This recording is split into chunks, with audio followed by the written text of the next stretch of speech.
Hey, what's up YouTube? Today we're gonna start messing with double checking the clearances on the cylinder bores against the pistons. Double check all that for all cylinders and make sure everything's right. We'll also we'll mismatch the pistons with the rods to counteract the 1/10 of a gram differences between the rods and the pistons to pretty much have them dead on. So stick around.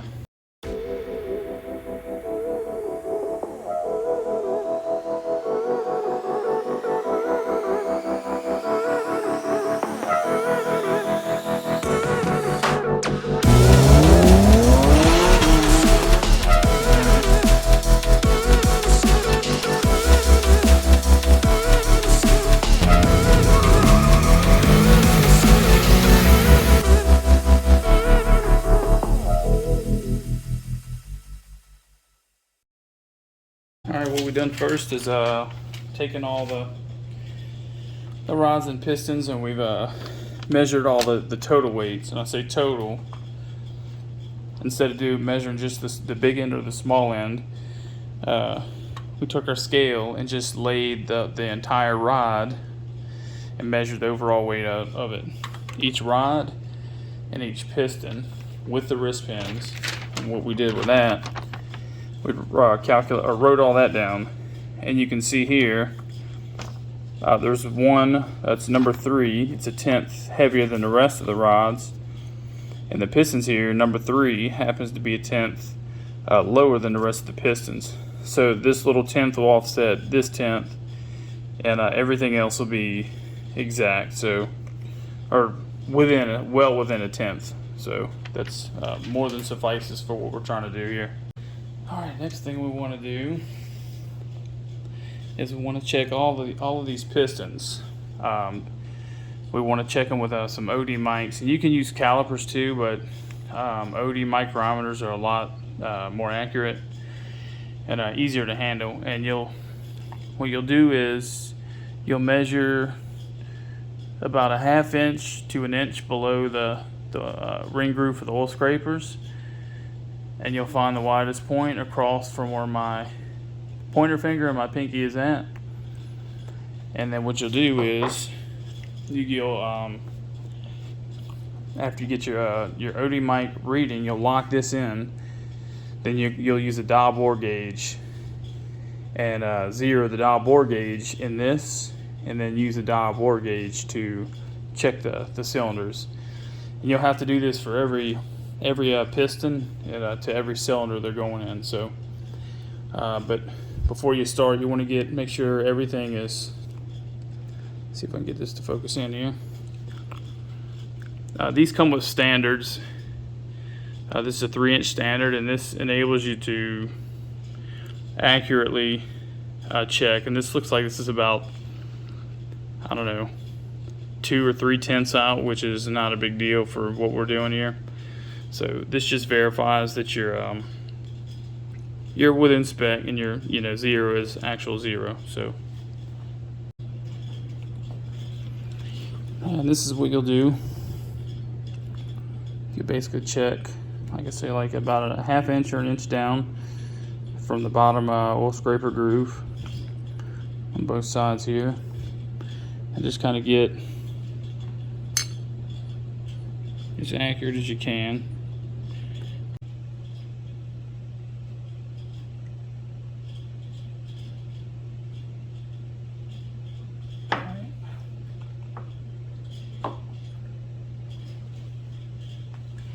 Watch too, you'll kind of scuff off a little bit of this coating there, because these edges, this carbide for these measuring ends are pretty sharp. But once you get the first one, you just kind of lock it in. This little lever here, you can lock it in place so it can't move. And the next couple, it's a little easier to do this way. This one, same thing. Yeah, you don't, if you have to apply a lot of pressure to it, like, might as well just loosen this up and check it. Because you might have one. This one's okay. You can feel it rubbing a little bit.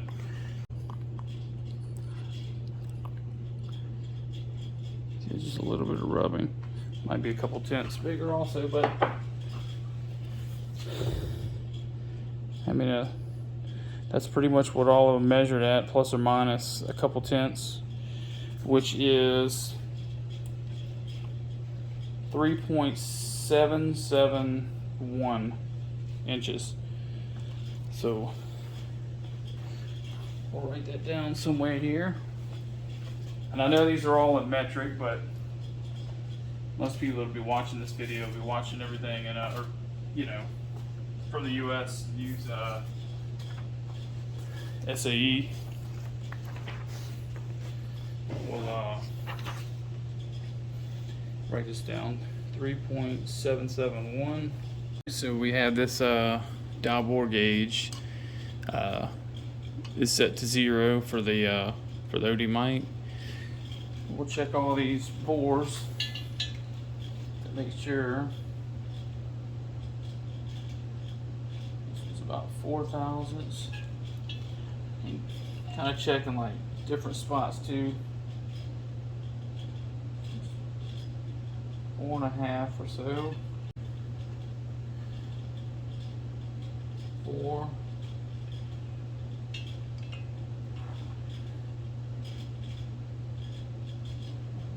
4.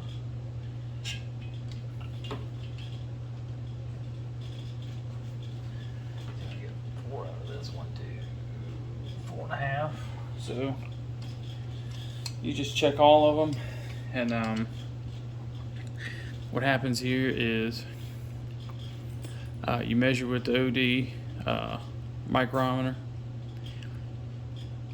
and then you zero this gauge with the right stand on here on your dial bore gauge, and you zero this gauge, and however larger it goes in 0, you know, is larger. It's that much larger than your piston size. That gives you your piston to wall clearance.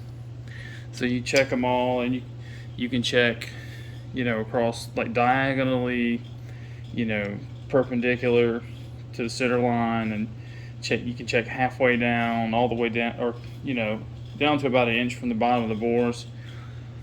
Just kind of check and do your due diligence, make sure everything's pretty close. All these numbers aren't going to be exact, because when we had this block machined, all the bores were pulled, basically mimicking how the heads are torqued on the engine. So you might get 0.5 thousandth discrepancies one way or the other, so don't worry about it too much. Alright, so this part is worthwhile of holding my phone instead of having it on the stand. So you look, this is the front of the engine. See where the water pump goes. There's the crank, the hole for the crank. So bank 1, bank 2. We're going to look at these pistons the exact same way. So front of the engine, bank 1, bank 2. Same thing here. Front of the engine, bank 1, bank 2. Two things you got to watch for. First thing is piston pin offset. So it's kind of hard to tell by eye, but depending on which way the engine turns, which most overwhelmingly turn clockwise, the engine rotates clockwise. What you have to do is install these pistons the correct way, because the pins are machined off center, even from the factory. So that's the first thing. And the second thing is the valve reliefs all go towards the intake side, the intake cams. So you can, in effect, you could swap these around and get them on the wrong sides. So, you know, you have your dot towards the front, that kind of verifies it for you. Your valve reliefs in the middle. And I've taken calipers here and measured all these. So you can see this side here is showing right around 2.3. And you can see this side, it's kind of got a little gap in it, you know, like 10 or 12 thousand, something like that. It's not much. but it's a hell of a lot when you're building an engine. So this is the smaller side, this is the larger side. It's so it pins offset this way. You know, like I say, the dots towards the front confirm everything for you. But it doesn't hurt. It doesn't hurt to check all this instead of trusting the dots. Same thing with this side. So the pin offset's going to be on the outside of bank 1, but on bank 2 it's going to be on the inside. So there's your dot, front confirming it. Your valve reliefs all towards the inside of the engine. So we're pretty much all set up to go here. Your bank 1 and your bank 2. And we remember to keep this lighter one with the number 3 rod here. You keep those paired together. So, all right, now we have all the rods paired with the correct piston.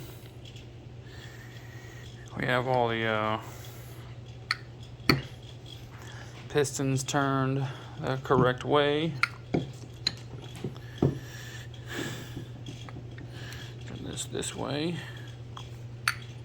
Yeah, we have everything matched up how it's supposed to be now. So cylinders, the clearance is verified, checked, and next all we got to do is and a ring end gap, and that's it. So, yeah, thanks for watching.